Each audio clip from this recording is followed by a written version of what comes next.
Hello, and welcome to this week's episode of the Limitless Landscapers Podcast. How are you guys? This week, we're going to be talking about how to diversify income streams in your landscaping business. And predominantly, we're talking about showrooms, which is all the rage at the moment. So let's go to the show. Welcome to the Limitless Landscapers Podcast, the podcast for owner-led landscaping businesses who want more profit, more control, and ultimately less stress. I'm Paula Warman, the Landscapers Coach, and after scaling a landscaping business to a team of 15, winning 38 industry awards, closing it when overheads became unsustainable, and rebuilding lean and profitable, I've learned this. Turnover doesn't build freedom.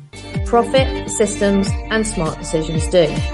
And that's exactly what we talk about here on the Limitless Landscapers Podcast, where limitless isn't larger, it's sustainability.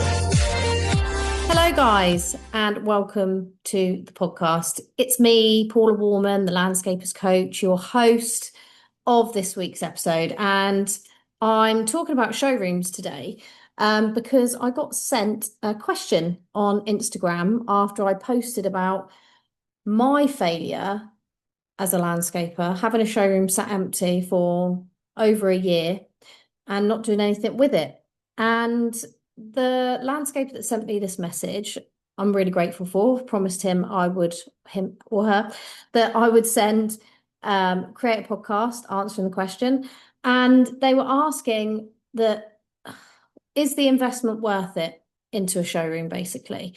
They've got an area they don't use. They've been meaning to change it into a showroom for a while, but they're not sure if it's a worthwhile investment because at the moment they take their clients to builders merchants to see products and they don't see how a showroom could change anything for them. So I wanted to answer this question because it is something that comes up a lot. I'm currently coaching one of my long-standing clients, Matt, with his showroom opening, which is going really well. But I also wanted to talk about the fact that it's not just about the showroom. I mean, the very question the landscaper asked me, it's not about a showroom, it's about business strategy. And that's why I wanted to record this podcast to answer it, because it's a bit of a long form answer. It can't be answered in a message back. A showroom is a platform for your landscaping business. It's a way to generate income that isn't reliant on your general landscaping build. So it's kind of the wrong question, should I open a showroom? It should be, the question in your mind should be, what job is this showroom going to do in my business? And what is it going to do for my business? If you're going to utilize the showroom as somewhere to simply display paving, maybe not a good idea. What's the point in creating something that already exists all over the UK, where you have showrooms, you know, London Stone are popping up loads of places, you have your builders merchants, even Marshalls have a few showrooms. So, you know, the idea that a showroom is just there to show products is the wrong thought process. For me, in my business, in my landscaping business, a showroom was always part of the bigger dream, the bigger vision for the company. We were really keen to grow the business and we wanted a base, but a base that would also generate income without relying on constant build. It also was a place that I was hoping I would have a full-time garden designer there so that we'd be able to offer that inspiring design space as well. My vision was never just to be a showroom showing products. It was to be an inspiring space, a hub for the landscaping industry.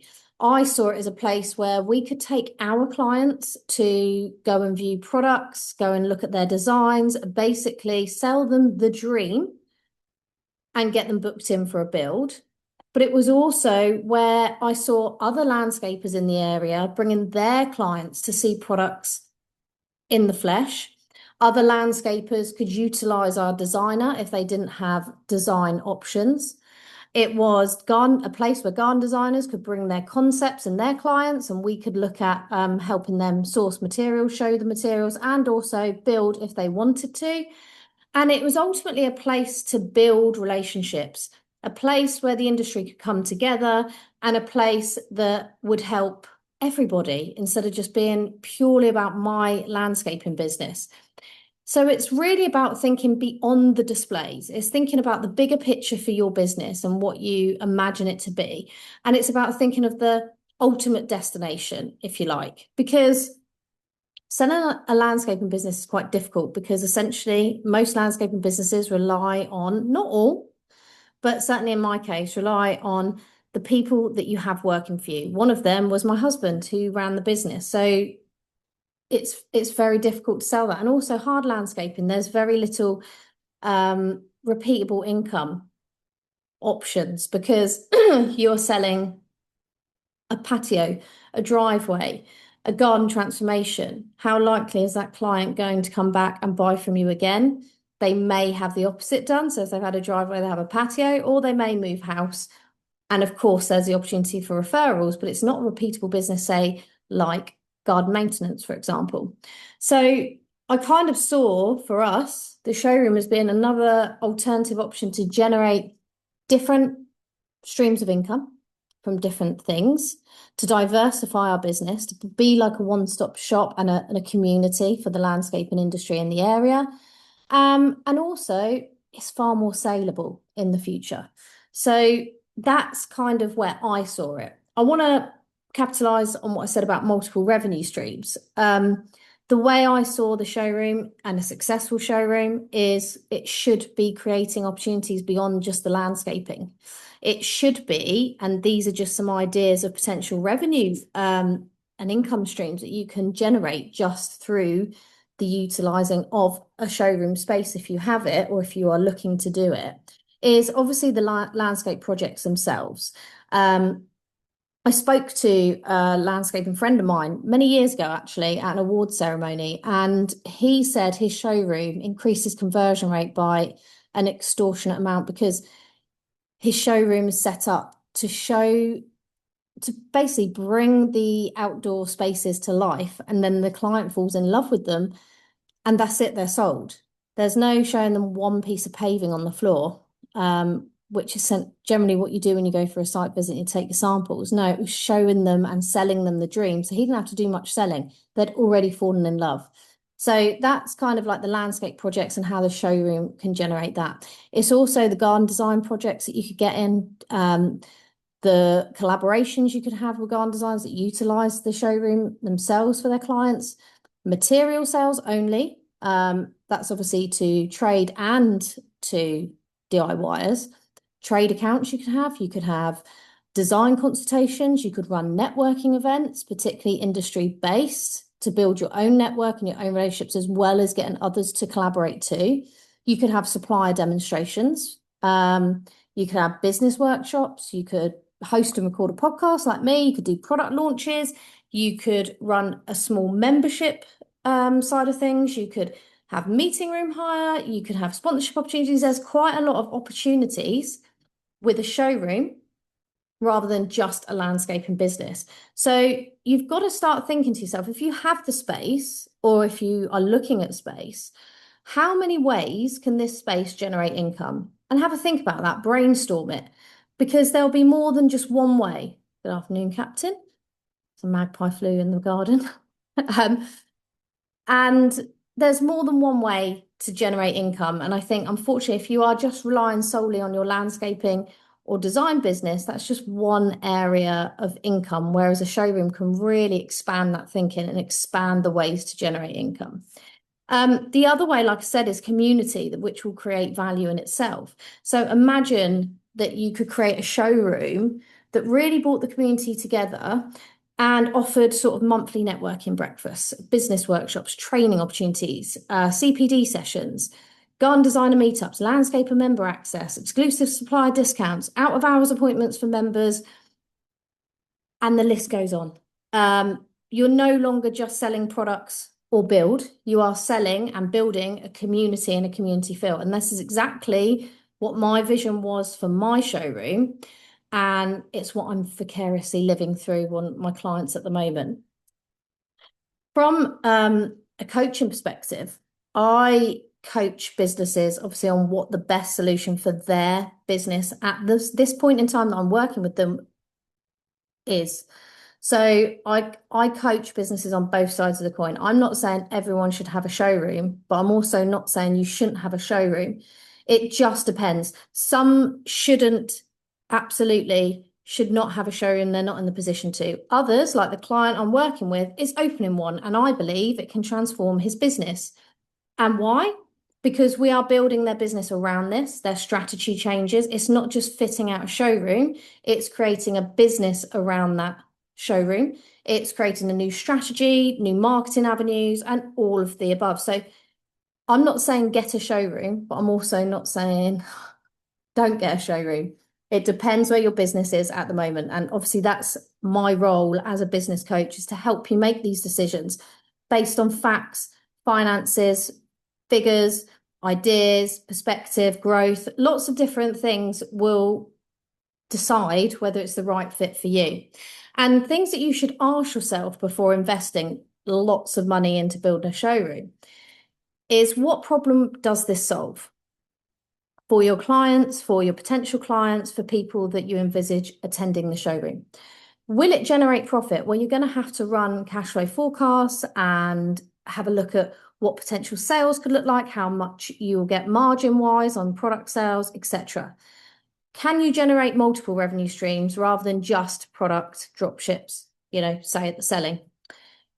Will it improve the customer experience for your own customers, but also for other landscapers customers, other builders, designers, etc.? Could the money achieve a better return elsewhere? If you have some money that you can invest, it might be worth investing it somewhere else, depending on the business, depending on your business, depending on where you are at the moment. And are you creating an asset for your business that potentially can improve and enhance the saleability later, if that's your exit strategy? Or are you just creating an overhead? In my experience, I was just creating an overhead because, one, we didn't really have the time to invest into the business because we didn't have the right staff in place to enable us to utilize the staff we had in the right way. We didn't have the income stream to build the showroom because what we wanted to do was quite grand and would have cost some money. We didn't have, I don't believe, the complete right space. And that's another issue.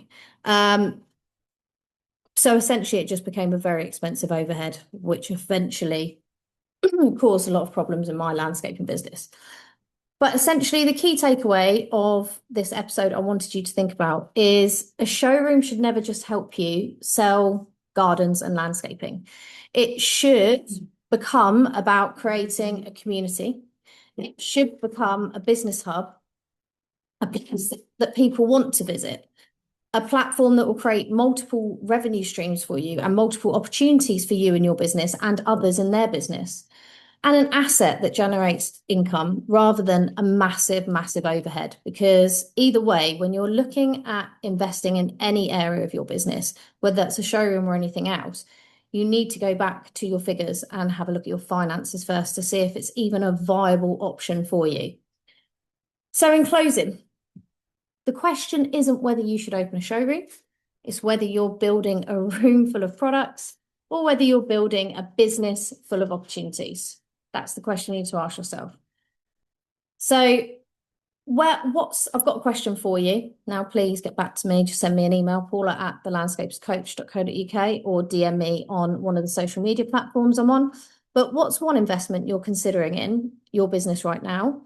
I'd love to hear whether you're building a massive overhead or a massive opportunity. And I'll happily give you my thoughts on that. I do also have 2 coaching spaces available for people that want to work with me from July, August time going forward. So if you are interested in, maybe you're looking to build a showroom and you want some guidance and some support, then do drop me a message, paula@thelandscaperscoach.co.uk. So that's it from me on this week and building showrooms. I hope that answered your question. To the landscaper that sent that in on Instagram, if you do have a question and you want me to answer it in a podcast format, then do send them in at the Landscapers Coach on Instagram, or at the Limitless Landscapers Podcast on Instagram as well. So Lovely to see you this week, and I will be back at the same time, same place next week. Bye.